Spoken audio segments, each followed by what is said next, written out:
साजिद तारड़ साहब, आपसे आगाज करता हूं। 20 साल मुकम्मल हो गए, अमरीकी अफवाज का इनकला भी हो गया। मुझे बताइएगा, जिन मकासद को हासिल करने के लिए अफगानिस्तान में अमरीका आया, क्या इतने ट्रिलियंस ऑफ डॉलर खर्च कर लेने के बावजूद भी उसे कहा जा रहा है नाकामी का ही सामना हुआ? ऐसा क्या था, वो कौन से मकासद थे, और फिर ये जो रिट्रीट हुआ है इससे अब होगा क्या?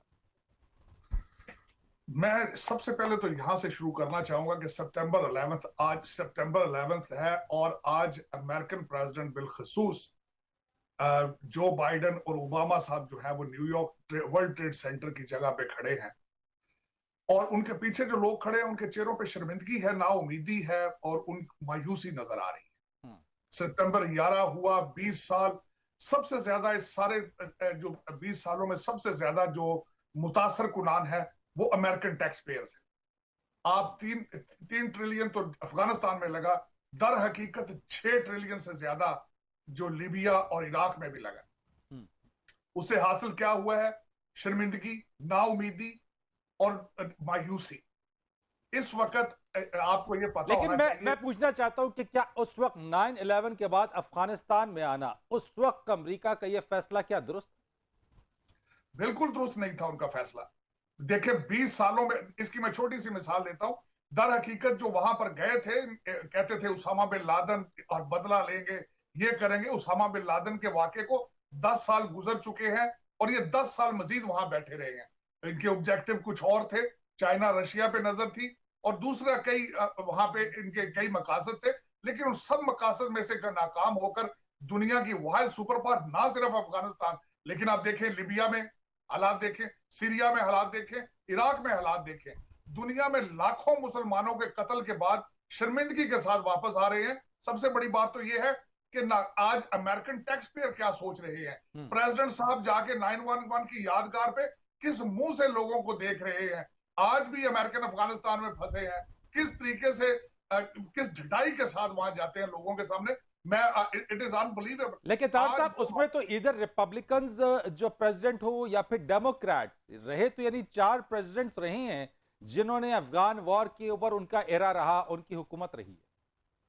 बिल्कुल, लेकिन इसमें वाहिद एक मैं बात बताना चाहूंगा कि क्योंकि मैं रिपब्लिकन हूं, not only Republican, I am a Trumpster. Donald Trump साहब ने 4 साल में एक भी ना वार छेड़ी और डोनाल्ड ट्रंप साहब इराक में जाने के भी खिलाफ थे, अफगानिस्तान जंग के भी खिलाफ थे। और इसमें यह जरूरी नहीं है वहां से हर रिपब्लिकन प्रेसिडेंट जो है वो जंग को सपोर्ट करता रहा।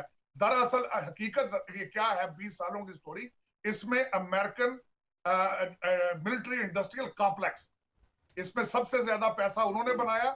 वहां से पैसा आता है जो मिलिट्री कॉन्ट्रैक्टर्स, वहां से लॉबियस्ट के पास जाता है, वहां से रिपब्लिकन और कांग्रेसमैनों की कैंपेन्स चलती हैं और इस तरीके से ये सारा सिस्टम निजाम चल रहा है। लेकिन अफसोस की बात यह है कि इसको चैलेंज करने वाला कोई नहीं है, अकाउंटेबिलिटी कोई नहीं है।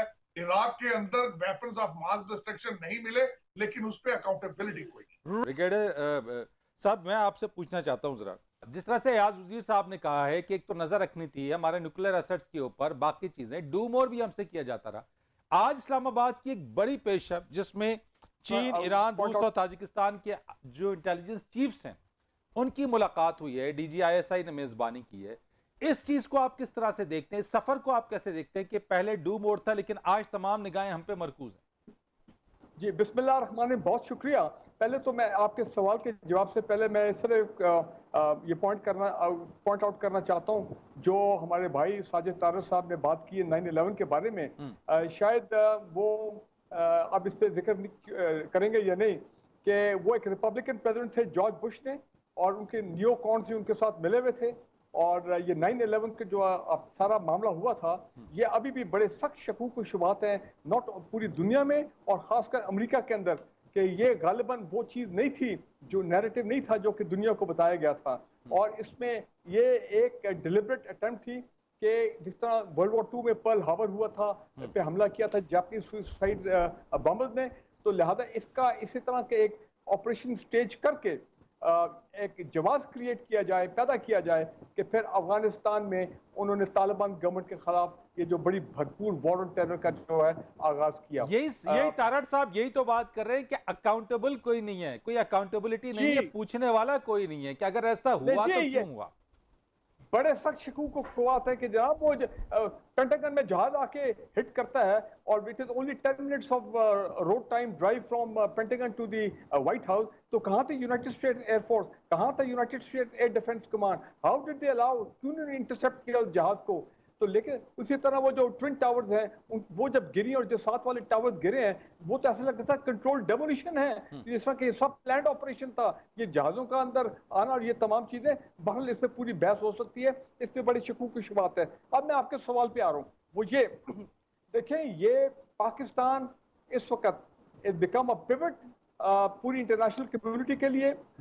इंटरनेशनल जो सिक्योरिटी एजेंसीज हैं तमाम बड़ी ममालिक की, अफगानिस्तान के अंदर जो सिक्योरिटी के मामलात हैं, जो बड़े ममालिक को खासकर रूस, चीन, central Asian Republic, Iran, Turkey वगैरह जो हम सारे निबर्स हैं, उनके जो सिक्योरिटी कंसर्न और क्या हिकमत हमले होनी चाहिए कि ये बाकियात जो हैं NDS की, रॉ सपोर्टेड तरीके तालिबान पाकिस्तान, दाइश और ये कोई और एंटी चाइना को मूवमेंट वहां पे है जिसपे चाइना ने फिर दोबारा अपने कंसर्न का इजहार किया है। तो ये मेरा ख्याल है वहां पे एक कलेक्टिव हिकमत अमली बनाना, एक कोऑर्डिनेटेड स्ट्रैटेजी बनाना सिक्योरिटी के हवाले से कि ये मामला को कैसे कंट्रोल किया जाए, कैसे अफगानिस्तान की गवर्नमेंट की मदद की जाए। और फिर इसमें जारी बात है वो रिकग्निशन, वो तमाम चीज़ें जो हैं वो चीज़ें भी आई एम श्योर, क्योंकि DJISI ने जब अफगानिस्तान गए कोई सीक्रेट विजिट नहीं थी, पब्लिक है पूरी दुनिया ने उनको देखा। और डायरेक्टर और इससे पहले डायरेक्टर CIA, बिल्कुल डायरेक्टर CIA भी यहाँ पर आ चुके हैं। डायरेक्टर CIA आए हैं, उसके बाद डायरेक्टर इनके हेड ऑफ MI6 जो है ब्रिटिश इंटेलिजेंस, वो आए हैं। तो मेरा ख्याल है दुनिया के तमाम एलीट इंटेलिजेंस एजेंसी के हेड इस वक्त इस्लामाबाद आ चुके हैं और जो अभी बैठे हुए आज यहाँ पे। सो पाकिस्तान की पोजीशन नहायत सेंट्रिक है, नहायत पिवटल है, चाहे पॉलिटिकल हो, डिप्लोमेटिक हो। नवाज वजीर साहब, जिस तरह से साजिद तारड़ साहब ने कहा कि आज भी अमेरिकी अवाम के ऊपर खतरात मंडला रहे हैं, खतरा टला नहीं है। अब अगर वो जो खिला है वो चीन अगर पुर करने के लिए आ रहा है तो खित्ते को फिर आप किस तरह से देखते हैं? क्या चीन उस खिला को पुर कर ले? देखिए, चीन खला को पुर कर सकता है, इसमें कोई शक नहीं। चीन बहुत बड़ी ताकत तब हो गया है और बहुत जल्द ही मेरा ख्याल है वो अमेरिका का हम पल्ला या उससे भी आगे हो जाएगा। अनदर 8-10 साल की बात है। तो चीन तो कर लेगा, लेकिन चीन को अमेरिका अफगानिस्तान इतनी आसानी से हैंड ओवर करेगा? जाहिरन तो ऐसा लगता है कि शायद वो शिकस्त वाली बात के चले गए, बस शिकस्त का गया। लेकिन I agree with my friend from America कि अमेरिका अब भी सुपर पावर है। सुपर पावर इतनी जल्दी मरते नहीं है, उनमें दम खम खासे देर तक होता है, दुनिया के मामलात पे असरअंदाज होते हैं।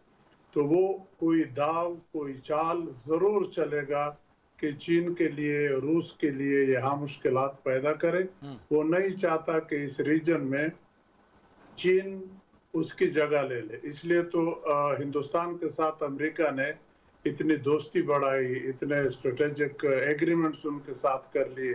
वो चाहते हैं कि चीन को कंटेन कर ले। लेकिन दूसरी तरफ ये गलती कर बैठे या कसदन किया है, शायद हमें नहीं पता कि आइंदा उनके प्लान क्या है।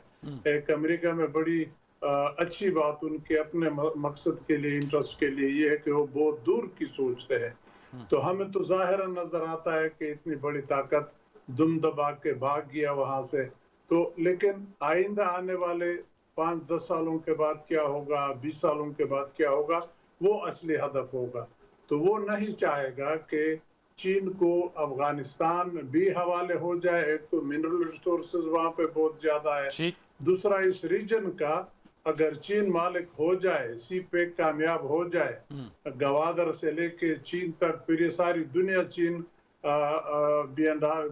क्या बिल्ट एंड रोड से सारा कनेक्ट कर ले। बिल्कुल एग्जैक्टली। तो फिर अमेरिका की वो दहशत या अमेरिका की वो जो सुपर पावर वाली एक हवा थी, उससे तो अफगानिस्तान के जंग ने वैसे भी हवा उसकी निकल गई। जो उसकी एक दहशत थी दूसरे मुल्कों के अंदर के अमेरिका नाराज हो जाएगा, वो पोजीशन उसकी कमजोर हो चुकी है ऑलरेडी। अब थोड़ी देर मेरा ख्याल है वो सब्र कर लेंगे कि उससे संभले। अंदरून खाना जो उनके ऊपर प्रेशर है, पॉलिटिकल बहुत बड़ी प्रेशर है गवर्नमेंट के ऊपर।